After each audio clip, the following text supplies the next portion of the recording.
Welcome to our tutorial on how to fix the half-screen issue in Chrome on your PC. If you're experiencing problems with Chrome displaying only half of the screen, follow these simple steps to resolve the issue. Step 1. Open Chrome. Launch the Chrome browser on your PC. Step 2.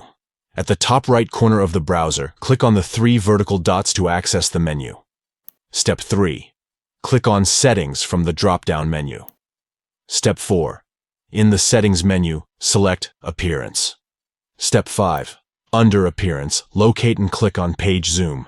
Choose a suitable zoom size from the available options ranging from 25 to 500%. Experiment with different sizes until the screen displays correctly. Step 6. Next, click on Font Size and select a size that suits your preference.